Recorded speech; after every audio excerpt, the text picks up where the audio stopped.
So how did I remove the pattern of depression and suicidal thoughts in my life? Well, here are some tools that I've used and things that I've learned.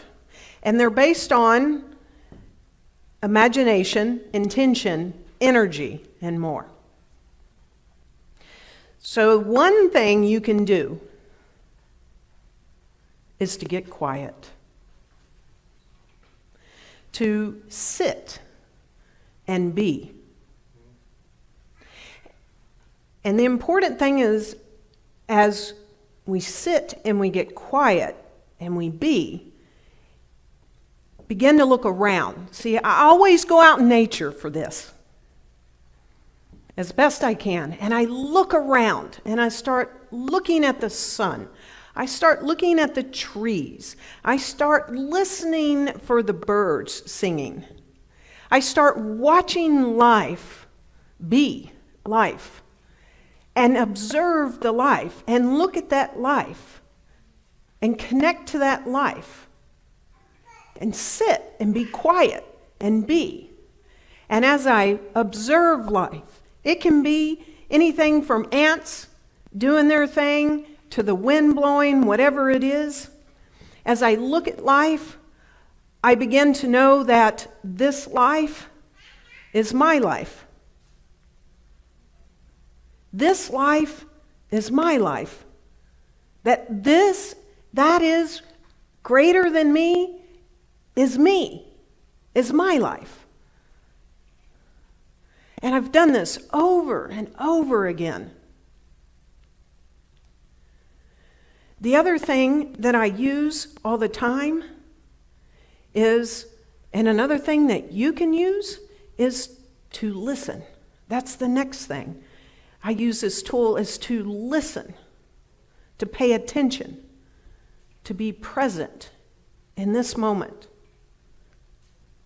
And again, to see how beautiful life is and to listen to life.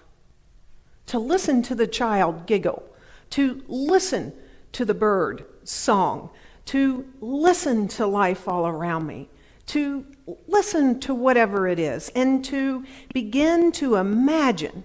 My imagination starts to come in as I listen to that tree. I begin to imagine life in the tree. What is that life in the tree like?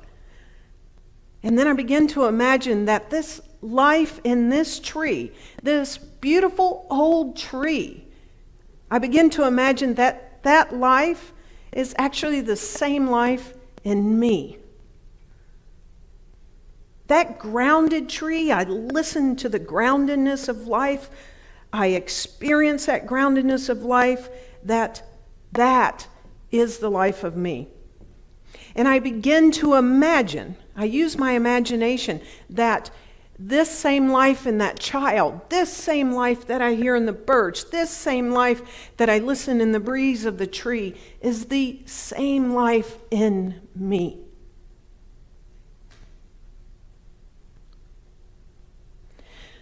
Third thing, another thing that you can try is I do energetic work.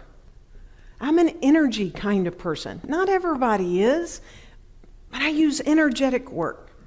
I do this when I'm out again in nature, and I begin to imagine that this energy that is in me is here, and this energy that is in all of life is here. And I begin to imagine the blending of this energy, that this energy weaves itself in and out, and as I imagine this energy commingling, that there is no separation, that I don't know where the energy of me and the energy of life begins and ends. And I keep working with this energy so that my energy is out in all of life, and that all of life is the energy of me. And I cannot feel the separation of that energy. And I do that over and over again. The fourth thing, and I do this a lot in photography, in my wildlife photography, that has truly, this passion, this hobby, has helped to stop this pattern. So when I'm out with a camera and I'm looking through the lens of love and I'm looking at life, what I do is I call to life. I call life forth. I call life forth through the bear because I want to see a bear. I really do want to see a bear, believe it or not. I call forth life in the owl. I've been doing that all spring. I go out to a certain place where no one's seen an owl for days, and I call forth life as owl. And I say, owl.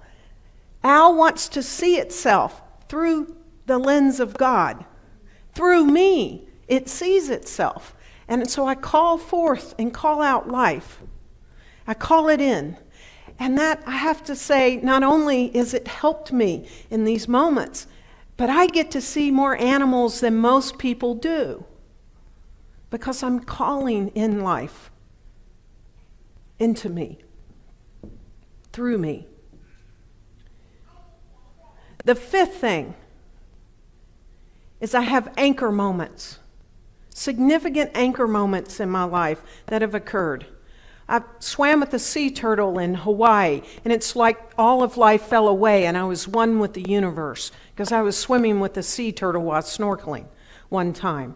I have another one where I was sitting on a rock in Seal Beach, just north of San Francisco, and looking out onto that vast ocean, and all I did was sit on a rock for hours, and it was like all of life was present for me. I anchored that in me. I have another anchor life last summer, and I spoke to that after last summer, where I was fixing windows, just an ordinary seeming thing, where I was fixing windows in the cabin in our woods, and I connected with all of life, that all of life actually knows how to do this.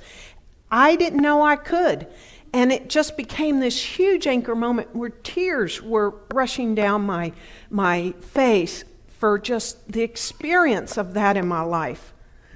And I'm sure each of us have anchor moments that have occurred in our life where we know the oneness of life itself, an experience of life. And the key is I don't attempt to recreate those moments. I use them as anchor moments and bring them forward into this moment when I'm sitting on a park bench in Dallas, Texas, instead of at the ocean at Seal Beach. And I use it as an anchor moment, so that I am experiencing that I belong, that I am the oneness of life itself.